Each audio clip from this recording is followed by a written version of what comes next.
Okay, ladies and gentlemen, this is it. This is the final episode of season one of Amateur Traveller Professional Idiot. Um, we've decided to do this in seasons just to keep things a little bit separate. So this is episode 5 now of the Amateur Traveller Professional Idiot monologues. I always keep calling them podcasts, but I ain't talking to anyone but you. There's no guests here. It's just me and you guys together. So I just want to start things off by giving you guys a little update on where things are in my life right now here in Ecuador before we go on to talk about the subject matter of this episode, which is Wrongpop. Who the fuck is Wrongpop? What the fuck is Wrongpop? That would be me. That would be the label, the platform that these monologues are coming out on, and I'll explain more about the gig promotions and record labels and things that I did way back in the past. But for now, I'm currently living in Quito with my girlfriend, who's off camera just right now, and also Lupe, our dog, who is off camera and may wander on camera. Obviously, if you're listening, you can't see, but we're thinking of releasing these videos later on down the line. I'm currently living in Quito with my girlfriend Carrie and her sister Eva. And it's pretty fucking awesome. And this is where our base is, where we are currently recording these episodes. And like I say, we're going to take a break from recording because the next season, season 2, will be more based on the amateur traveler side of things.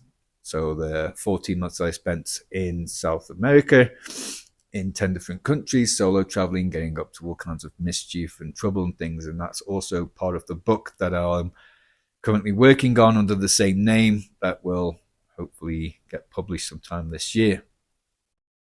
So a big thank you to everyone who's been supporting these episodes so far. It's a labor of love. There's a lot of hard work. This episode itself has taken a lot longer to put together than expected. You can't see it on the camera now, but there's some notes down below. So these are unscripted, these are unedited, these are raw episodes. This is just me talking out loud, but we do have to have some kind of notes, and Wrongpop has such a long history that it would be impossible for me to reel things off. I'm even going to forget some bands and some labels and some events and maybe some people, so forgive me. We may actually have to do a season based on Wrongpop by it's over 30 years. But yeah, so currently we are wrapping this one up.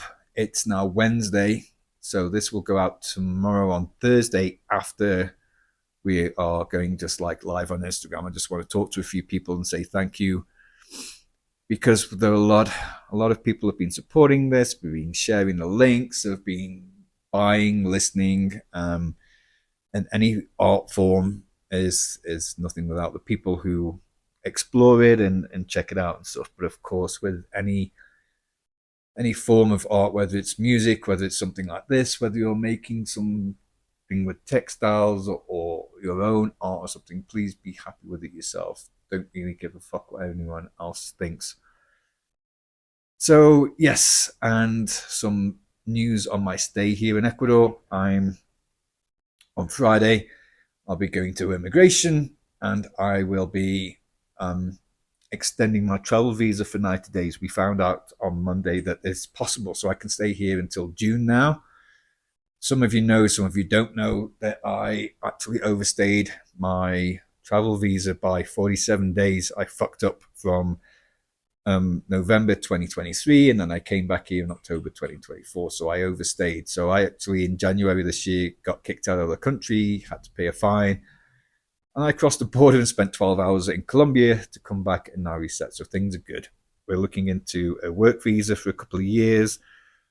So that's going to be the update. I'll tell you guys more about it later on. But for now, let's get back onto the subject matter, which is Wrongpop. What the fuck is Wrongpop? Who the fuck is Wrongpop? That would be me. Wrongpop was a gig promotion and record label that was born in 2007. Obviously, put on a lot of gigs and released some records, which I'll go into in a second. But then, obviously, I got sick in 2013 with cancer, which took some of my time while I told death to go fuck itself. And then afterwards continued for a while. I then killed Wrongpop off in 2022 before I decided to go off traveling for 14 months, and that was it. I was going to be done with it. But I wanted to do these episodes, these monologues for some time now, and thanks to my partner, Carrie, who gave me a kick up the arse and works really hard with me in the background, putting clips together, editing all of these things, just to put it all together. Um, so now it's become a reality. So Wrongpop is now a thing, and also a few days after this, I believe two or 3 days afterwards, I'll be re-releasing an album by a band that's linked heavily to Wrongpop because that's where the name came from, and that's a band called Herzoger, and the album's called Things to Say. So a few days after this, we're going to re-release the album just for people to listen to and buy if they want to. It's around about 15 years old or so, the actual album. So yeah, if we go back to 2006, a year before Wrongpop was born, myself, a guy called Matt Hicks, and Mr. Mark Powell, we were in a band called Herzoger. Now, I've been in bands for over 30 years now, since just early 1995. So yeah, roughly 30 years. But this band in particular, I want to start off talking about because that's where the name Wrongpop came from, and that's how Wrongpop became a monthly night, DIY music night in Stoke-on-Trent. So in all the bands I've ever been in, this band was quite an eclectic band. I came from a band called Princess Headbutt, which was more of a kind of post-rock mogwai sounding band, very heavy, kind of instrumentals. We had a female singer called Jenny who played the cornet, who was a tour de force on vocals, absolutely fucking stunning.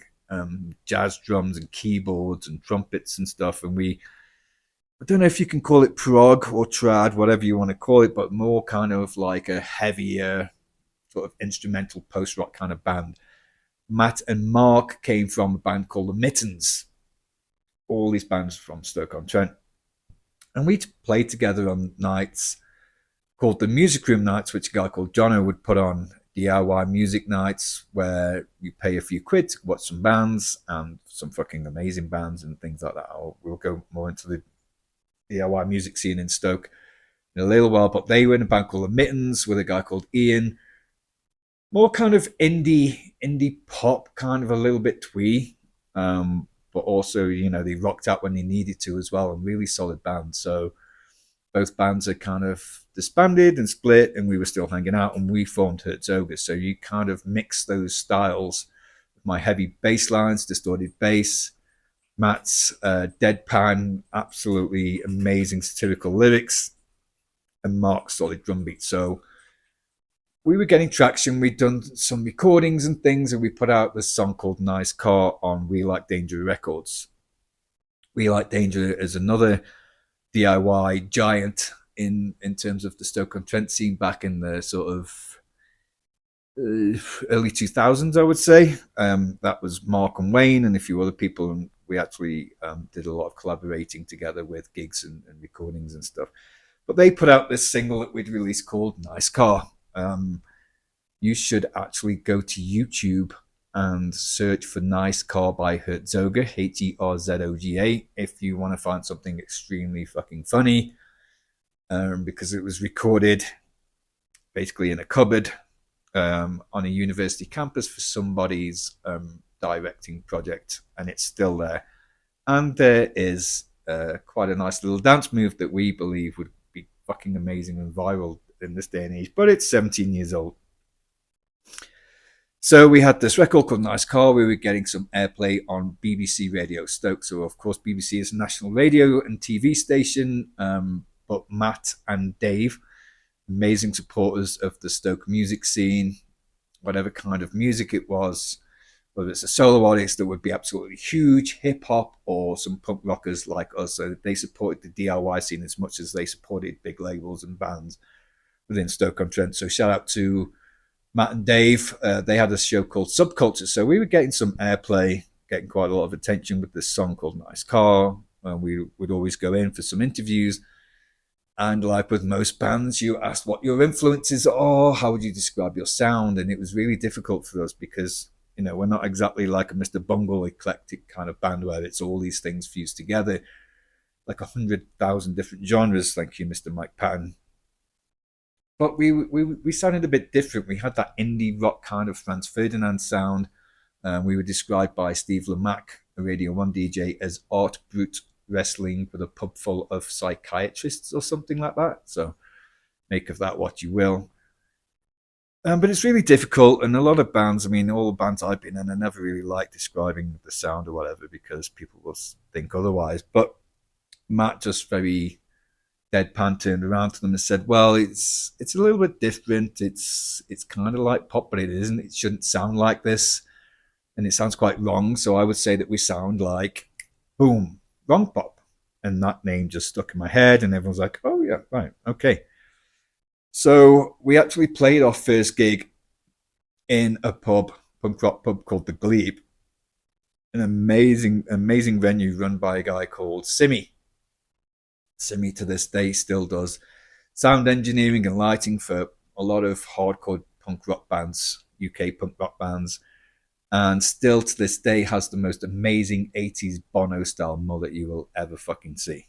But he gave me a chance, so when we were looking for gigs as Herzogger, I actually went to him and said, "Look, I just want to put our band on. I want to put this gig on, and we'll get a couple of our mates' bands to play. Can you do this?" And I was really fucking nervous. I'm like, "Yeah, sure." So it was us, a band called Coda, and a band called Dragon. Now I'm going to give you a name of a very close friend of mine called Tony Mountford. Tony Mountford has been a friend of mine for the past 30 years, actually. We were in our first band together, which I'll go and talk about pretty soon. And yeah, he is very pivotal. He is a huge part of Wrongpop because I was asking him to design this poster for this first gig that I was putting on for Herzogger. And he then ended up doing all of the artwork for every single Wrongpop gig that I've ever put on, some of the artwork for some of the record releases that I put out too. Never asked for a single penny. He had his own style of art. Sometimes the text was hard to read, but that was the whole point. So you kept looking at the posters. I will share this gallery. I have it somewhere. I have every single one. But Tony is one of my best friends. He was at my wedding. And I love the shit out of him. So Tony, thank you so much, man, for this. He never asked for a single penny, like saying the styling of Wrongpop. Everything about Wrongpop is down to that man. All I would do is give him the lineup of the bands. I wouldn't tell him what I wanted, just the names of the bands, the night, the venue, and what I always wanted to do as well. And we kept this going, even not so much when it moved to London, but in Stoke, it was 3 bands for £3, 4 bands for £4, literally £1 a band, and that included the DJ. So I never made any money with Wrongpop. That's the whole point of the DIY music scene. Wherever you play, like, you're either in a band and you put gigs on for your band and other bands to play, you share like other towns and contacts and swap gigs, and that's how tours are made, that's how friendships are made, lifelong friendships. And you do it for the love of the music, for the love of the art, for the love of filling a venue, to make sure that the band that are coming to your town get a place to stay, get some petrol money, get some food, and you send them on the way to the next venue the next day. That's the whole fucking point. And if you're in a band, you treat bands the way that you want to be treated. So we play this gig and it goes pretty well. And then, of course, after that, we start getting some more traction. Enjoying that time because of BBC Radio Stoke, we get to play a couple of Radio 1 sessions, the big leagues, so some would say, down in Maida Vale.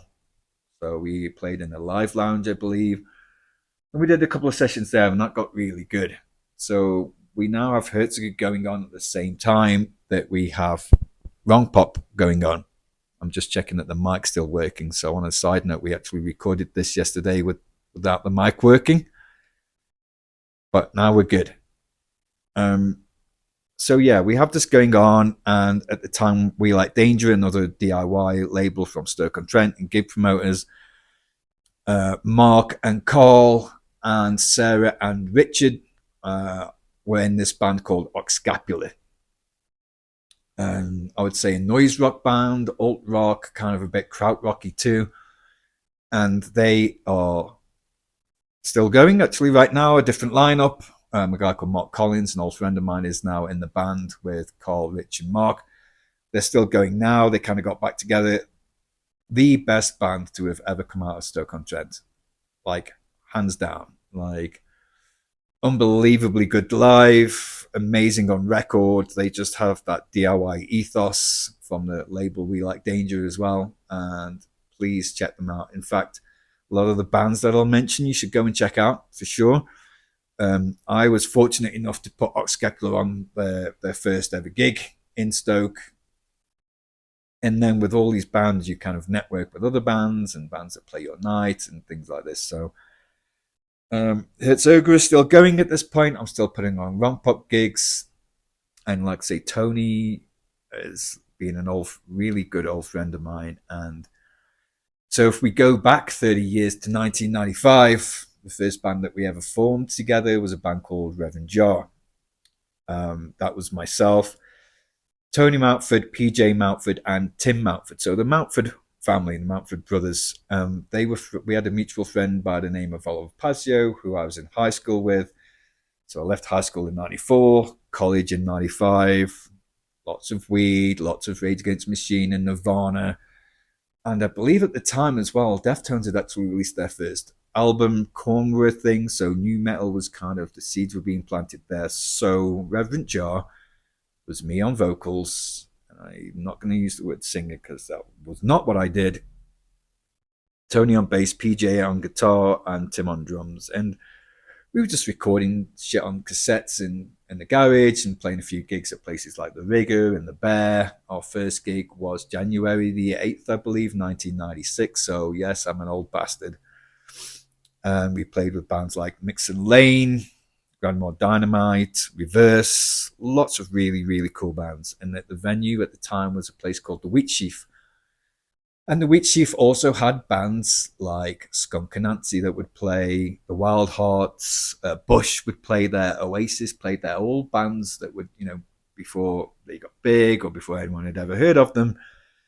And on a side note, I've actually just remembered when Skunk Anansi played, I was around 16 years old and I went up to Skin because I thought she's absolutely fucking stunning.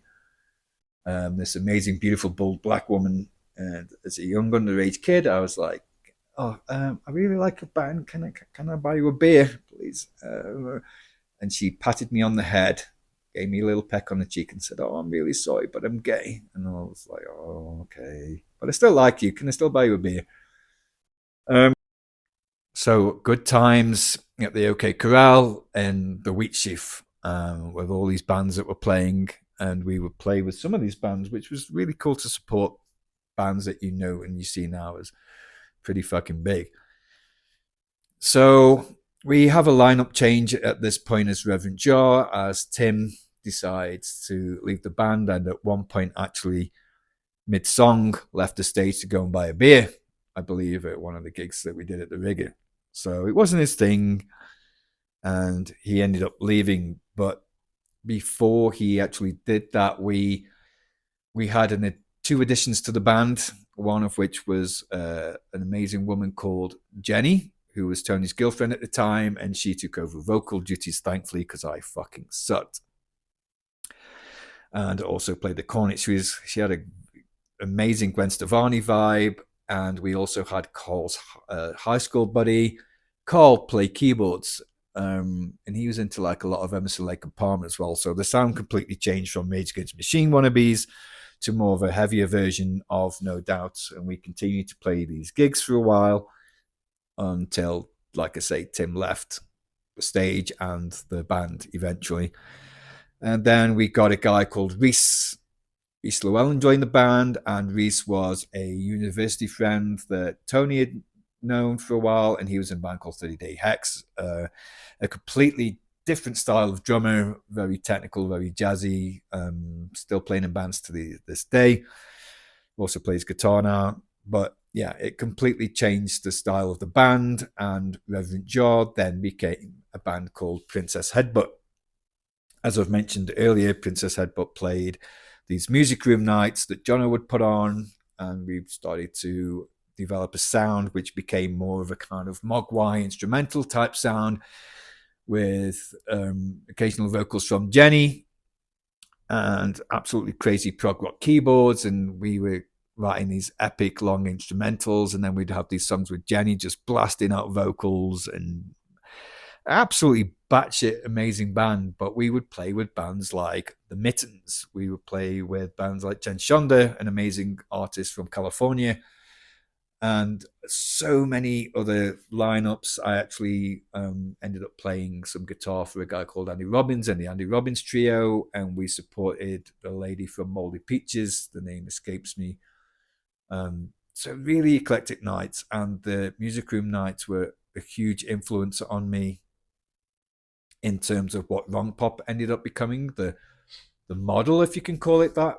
It's not really a business model per se because it's DIY, but the music room nights put on by Jono, and nights that were called Books About UFOs put on by a good friend of mine, Mark Collins, as well. They put on bands like 100 Reasons, and their own bands played so many amazing gigs. I believe Inside Right and Spy versus Spy. Try and make notes of as many of these bands as possible too, and maybe I'll find a way of making a playlist or something of bands that I've played with over the years, bands that are still going, and bands that are absolutely fucking amazing. But as I say, without the music room nights and the Books About UFO nights, Wrongpop would not be the nights that they became. So one gig in particular that I remember that I'm very fond of was a lineup that was Princess Headbutt, The Wow, Querelle, and what? Querelle? Princess Headbutt, Querelle, and The Wow. And I believe another band. Joey Fat. Holy shit. Oh, there you go. This just goes to show how unedited this is. And that was an amazing lineup. So the Wow were also from Stoke, and a fucking batshit crazy band that sounded like they didn't know what they were doing, but all the riffs were like it was like organized chaos, like ad lib and stuff.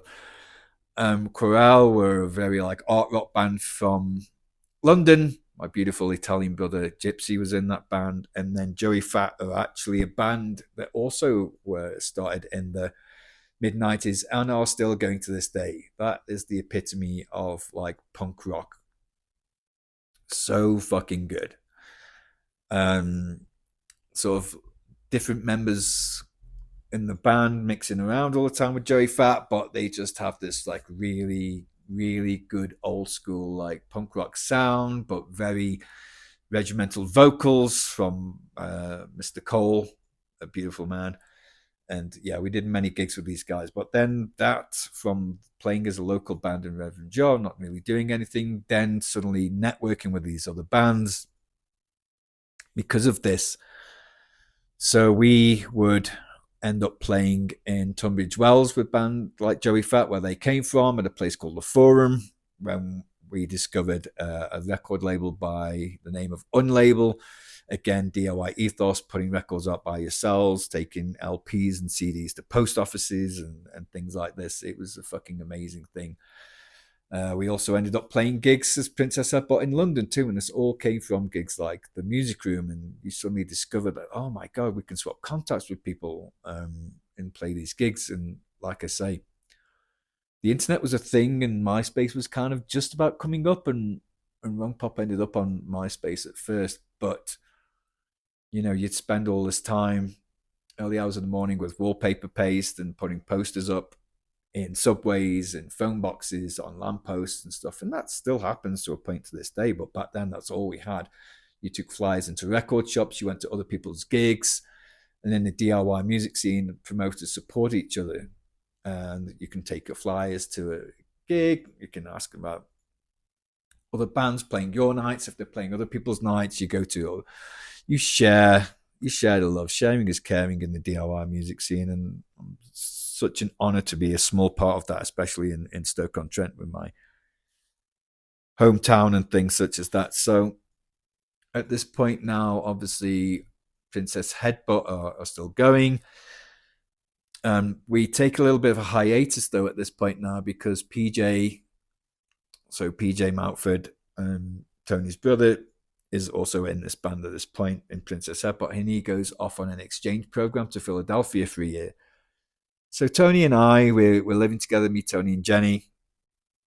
And we're bored and we're smoking weed and probably taking a little bit of acid at this point. And we start doing some recordings, like demos on mini discs. I don't know if they were going to be Princess songs. I'm not quite sure that they would be now in hindsight. But we also had a PlayStation 1 and some software called Music 2000. So we were making some crazy techno beats, dance music. I was playing guitar, he was playing bass. We came up with these funny songs and we didn't really take it seriously. And we got quite drunk and booked ourselves a gig at the Rigger, and became My Fat Head. My Fat Head was a crazy roller coaster of a ride for this year while PJ was away. We would record samples from movies and mix them all up. We would come up with crazy intros for the sets. So, for example, we played supporting a death metal band, and we came out on stage wearing sun masks, dancing to a song, or I wouldn't call it that, some kind of intro that was put together with a Mulan soundtrack, Atari Teenage Riot mixed in there with Mike Patton shouting fuck, fuck, fuck, fuck, fuck, fuck, fuck, fuck, fuck all the time. Whilst we had dancers and all this stuff going on. So we perplexed a lot of people. We had these stupid songs called Techno Bastard, which went dance to the beat till the beat gets faster. You ain't nothing but a techno bastard. And this was with a giant TV and a PlayStation 1, a bass and guitar. And yeah, it was super fucking weird, but we had loads of fun doing it. We actually ended up playing a wedding before we disbanded and went back to Princess Headbutt. And that, I don't know why the fuck we ended up doing that, but we did a cover of Chasey Lane by the Bloodhound Gang, and that was it. But before we did disband, PJ came back and he was doing a lot of editing and media studies back then. And we thought it would be funny to come up with a bit of a video on the big screen behind us, because all we had was kind of the PlayStation screen and all these loops playing, and it was getting a bit boring, and we wanted to entertain. So PJ came up with a short movie called The Pork Sword is a Trojan Horse, which you can imagine sounds pretty rude, and involved footage of me and Tony just kind of messing around, running around outside and inside, and spooky little images and stuff. And then PJ integrated this with some other footage. But I really can't say what it is, but it ended up offending a few people, distressing to some, maybe I would say even. And that only one gig where we played that footage, some people had to be sick in the toilets. So the Pork Sword is a Trojan Horse was seen once and once only. Probably not a good thing. So yes, so then we go back to Princess Headbutt, do all these like amazing gigs. We're now playing nights for Unlabel in Tunbridge Wells, and another heavy influence as well as Unlabel, as well as books about UFOs, as well as the Music Room. There's a woman called Rachel and her partner at the time, Andrew, who put on nights called Silver Rocket. Now, these were bands that would play all of these other nights, gigs in Leeds as well. You had bands like Bilge Pump, That Fucking Tank, Charlotte Field, Pot Chimp, Todd would come over from America's Shit and Shine, and it was a crazy thing to witness. And she would have these nights, Friday nights, upstairs at the garage in North London, legendary lineups, and also at another venue, my favorite venue, even though it doesn't exist anymore, but my favorite venue of all time in London, which was the Buffalo Bar downstairs, downstairs from a pub just next to Highbury and Islington Station in North London, and that was run by the legend known as Michael Irwin, and he still owns a venue now. It's an amazing venue called Paper Dress Vintage. You should check that out in London too. But the amount of gigs that we played there, and I was lucky enough to do Silver Rocket nights downstairs at the Buffalo Bar and in the garage, both as Princess Headbutt and Hertzger as well. And she had this amazing like 50-track compilation as well to celebrate 10 years of Silver Rocket. So Silver Rocket gigs in London, and label gigs in Tunbridge Wells, and then going back to Stoke-on-Trent, the Music Room, and books about UFOs. All heavy influences. at this point. But now with Princess Headbutt, you have Reese moves down to London, PJ moves down to London too, and so does Tony and Jenny. So that's kind of like 4/6 of the band. So me and Carl are still in Stoke. We travel for a while to do some rehearsals and gigs, but it's not viable. So eventually, me and Carl are now out of the band, and now at this point, they still do a little bit of stuff, but we're all still friends. Everything is absolutely amazing. But yeah, we had some good releases on there. We did a 10-inch EP on Fuzz Pop and Noise Star Records and a 3-inch CD on Unlabel. So it just goes to show that size doesn't really matter. The music still counts. Noise Star was a label that Tony and Reese actually put together when they moved down to London together. They have some absolutely legendary, I think they released 3 split 12 inches with bands like Charlotte Field, The Wow, Edmund Fitzgerald, which is actually now the Foals, or Foals, I should say, not the Foals, which is Genesis band. You probably know those, of course. Ships Are Going Down, and a lot of really awesome records that are still kind of floating around in the ethos. So we had some really good releases. And like I say, all these bands that we played with and toured with were bands that would end up playing Wrongpop in Stoke-on-Trent. So we're back at the Glebe now. A few months after that first gig with Herzoga, Wrongpop gigs are now a monthly thing in Stoke.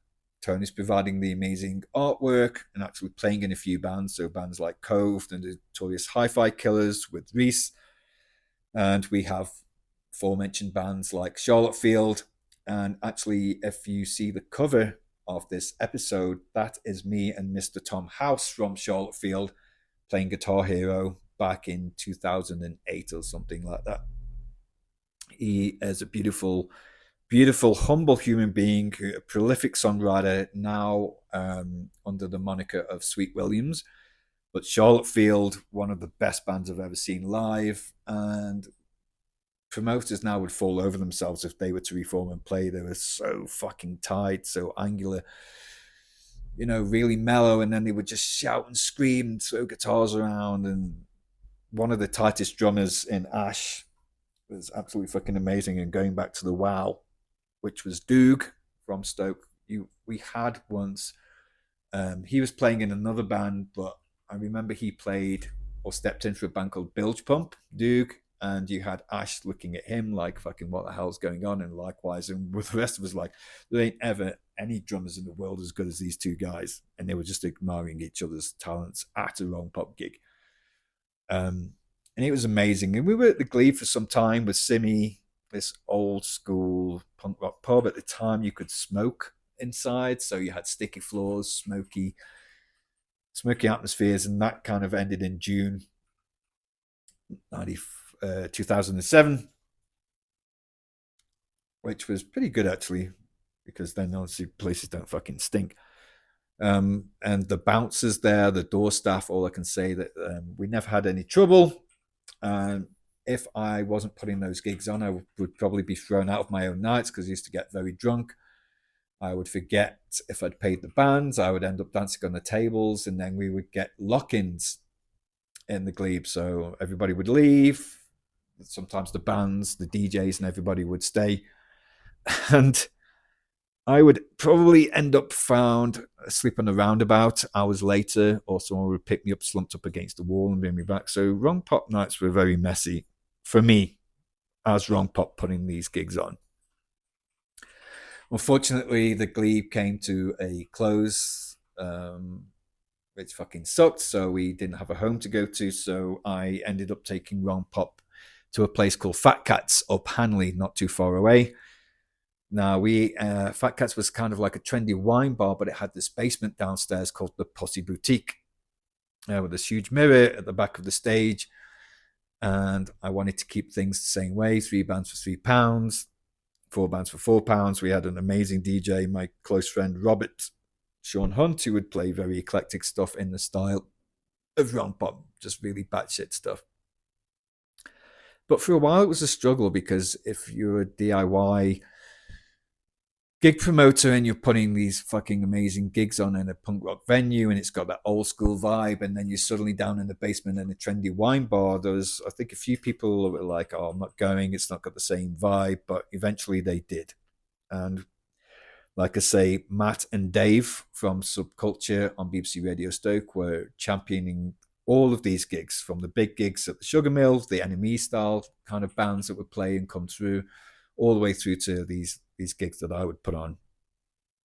So at one point, of course, in the same kind of timeline, Herzoga have done these Radio 1 sessions, and we got to play these gigs down in London, and labels were coming down and checking us out and scouting, and we put out some songs, and basically the album that is going to be out on Sunday is like a compilation of those songs, and it ties in with Wrongpop. So I thought it's a nice gift to people. It would be good to have this album out after the last episode of this, because it ties in, like I say, with Matt labeling our sound as Wrongpop and me taking the name and Wrongpop becoming what it is today. So we play all these gigs, and Hugh Stevens is putting us on, and he was actually DJing a night across the road from me. The same time a Wrongpop gig was going on, I had That Fucking Tank and Pot Chimp and a band called Lamo playing, and in actual fact a German band called Don Vito turned up last minute, and it was an amazing gig. But at the same time, across the road, you had a band called Pulled Apart by Horses that were playing, a huge band from Leeds that obviously made it big enough to headline the Sugar Mill, but Hugh Stevens was also DJing. So Pulled Apart by Horses were fans of That Fucking Tank and Pot Chimp, and actually helped by getting a shitload of people to come over. And it was a good night, and I actually met Hugh Stevens in the flesh, and we'd obviously play some sessions for him, and it was really cool. And he was actually kind enough to send me a shitload of records when I was sick with cancer. So thank you, Hugh. Thanks for the support. Thank you for supporting all of the upcoming bands and things like that. So yeah, and now we have Wrongpop going on. Fat Cats, still getting all these amazing bands playing, and then Dave from Subculture at the BBC, I believe his nephew needed a cochlear implant or something, so we kind of decided to put a gig on to raise some money for that. And at the same time, this is when I decided to start putting out some music. Now, Wrongpop's birthdays were always celebrated with me making like CDs for friends with all the bands with their permission. So I was kind of already a label in a way, giving away free CDs every birthday of all the bands that have played the gigs and stuff like that. Now, at this point, we have MySpace, and you have tracks on there to listen to too. But I decided that it would be a good idea to put out an album, a compilation album, to try and raise some money, like see on CDRs, but also online. So that was the plan, to do that, to release them. And so we raised a lot of money for Deafness Research UK. Now, I got into a little trouble with Universal Records because me and Tony, we were coming up with the design for this. Actually, Tony did all the artwork for any Wrongpop release, as well as all of the posters for all of the gigs that I ever did. And we came up with an idea to call it like Deafness Research UK, but it was like Def Jam. So Def Jam, the hip hop label, there was a subsidiary of Universal Records, and we basically ripped off the logo with the orange and the grey and everything like this. So it looked way too familiar. And I actually got a phone call on the way to work one day. I don't know how they found this out, but Universal Records legal department actually called up and pretty much said that they'd be watching and they would sue if we used anything, any similarities or whatever. So yeah, they made a call. We did it anyway, and they did fuck all. We were only raising a few £100s for charity, so exactly that. And over time, via Bandcamp, which is what these monologues are on now, I released an album for Checkham Lads. So Checkham Lads, as I mentioned in episode 3, were the charity that really helped me and my partner Lorna at the time when I was dying with cancer. Very supportive. So we did an album about a year. So I was out of action between 2014 and 15, of course. So 2016, I put on a gig for Checkham Lads with Pot Chimp, Sweet Williams, which, as I say, was Tom House's new band after Charlotte Field and Silent Front, and we released an album, a compilation album that I was very fortunate to have all of these amazing bands on, and also bands like one of my favorite bands ever, Mogwai. I cheekily got in touch with Stuart and asked if they would be involved. They were. So you had bands like Inviolate and all the bands that had played Wrongpop nights again. Future of the Left were also kind enough to give us a track on that one too. And back in the day, there was a band, I can't remember, 2008 or 2009, called Films, which is some guys from university up north. And I took care of those guys, and they became Alt J, a huge stadium rock band now known across the world. And they were also kind enough to share on their socials, and we made basically like a fuck ton of money for Checkham Lads for cancer. Then after that, there was an album for Single Homeless Project, which was a charity in London that I worked for, trying to help people on the streets with drug and alcohol addiction, working in a hostel 24/7. A very amazing job, the hardest job that I've ever had. And that was a job that I wanted to give something back after cancer, trying to help people. And you realize that sometimes you can't. And that's all I'm going to say about that job. But that was some amazing people that I worked with and worked for. So look up Single Homeless Project too. They're an amazing charity that's still going on. I absolutely love them. And then after that, there was a album that I killed off Wrongpop with, just a compilation in 2022. And that was it. And then I went traveling, and here we are again. Just on a side note, the Wrongpop album for Single Homeless Project was actually a collaboration with Jimmy Watkins from the Running Punks group. I may end up doing an episode on them, but it's sort of like an online group of people that run, of course, but you have people that do 5Ks or jog for like 2 minutes, and then people are doing 100-kilometer ultras. But everyone really supports each other. So me and Jimmy, if you remember, Jimmy was the first person that I told when I was diagnosed with cancer. So there's a lot of collaborations, and I was lucky enough to have some amazing people do the artwork.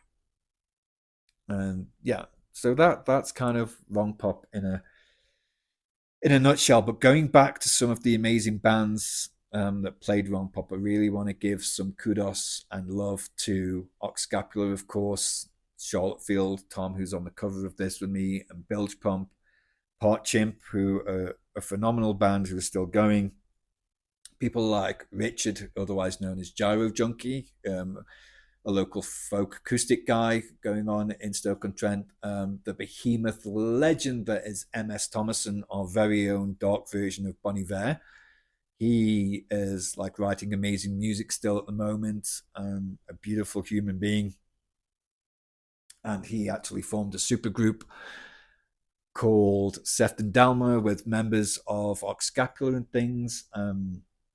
So also I want to give kudos and credits and love to some record labels as well, because I'm not just only influenced by other promoters such as Silver Rocket, such as Books About UFOs, such as the Music Room and Unlabel, who are also a label as well as promotions, but also a couple of labels that are still going strong right now, one of which is Human Worth, run by a good friend of mine called Owen. Owen, if you're listening, please send me a new t-shirt. This one's fucking falling apart right now. They put on some really amazing heavy music, quite eclectic music as well. Jimmy Watkins, under the guise of Joyce, is very batshit Mr. Bungle type album that you should check out on Human Worth actually as well. But they donate a portion of their money to charity, and the most DIY label I fucking know is kind of almost like a namesake. It's Wrong Speed Records, run by Joe and Chris from Hey Colossus, one of the bands I really regret not ever having put on, as well as Joey Fat, actually. And they are the epitome of DIY because they literally don't make any money. In fact, the latest release that they did, which is the triple LP by Sweet Williams, I think they're making a loss. And they have day jobs and they're in also fucking so many other amazing bands. So that for me is a huge influence. And also, I just want to say big love to Rich Collins, a Welsh friend of mine. He's in Cardiff at the moment. Now he's retired, but he put on these huge, amazing gigs under the moniker of Cosmic Carnage, very heavy slabs of sludge and heavy metal in Brixton mainly. And that leads me on to Canal from Chaos Theory, a very more eclectic, kind of more psychedelic, math rock, prog rock, solo artist, experimental music. I actually had the honor in I think 2017, Canal, correct me if I'm wrong, but we put a gig on together as Chaos Theory and Wrongpop in London for food shelters and things like that. So he's actually recently just had a Chaos Theory festival to celebrate 15 years. Absolutely beautiful humans. Stuart and Kerry, actually, who are promoters from Leeds, who put on the Strange Forms Festival every year. Again, that's fucking amazing. And also, I want to say thank you to Dan Salter, who gave me an opportunity to write for his online music zine called Echoes and Dust. They're still going. In fact, I did a review last year for Jimmy's album as Joyce. Again, you grow and learn from other people. And Echoes and Dust have been online for God knows how long, but they did the same thing. It all stems from the love of music. So Human Worth, like I say, Wrong Speed Records, Chaos Theory, Cosmic Carnage, all of these people doing their own things. We like Danger Back Home in Stoke, big love to the Oxscapula guys, everybody else. And I grew and I learned and I matured and Wrongpop, I'm still an amateur traveler and I'm still a fucking professional idiot for sure. Yeah, the mic's still on. And all of these things now that are still Wrongpop was a thing that I came up with and made my own and did all of those things, but it wouldn't be Wrongpop without Matt Hicks for the start of the name. It wouldn't be Wrongpop without Tony's amazing artwork. It wouldn't be Wrongpop without any single band that played, any single person that served you a beer at those venues, all of the sound engineers, the lighting people. Like I say, there's so many people that I know that I've forgotten about, and I should mention so many other bands. And once this stops recording, I'm going to fucking kick myself. But you know who you are anyway, and you don't need little old me name checking you. You know who you are. So I think, yeah, I'm going to wrap things up there. I've covered as much as I can. I'm just looking at some brief notes here. But yeah, again, I want to say thank you for the support for this. I keep meaning to say podcast, but thank you for supporting these monologues. Thank you to my girlfriend, Carrie, for kicking my ass to do this, for helping me.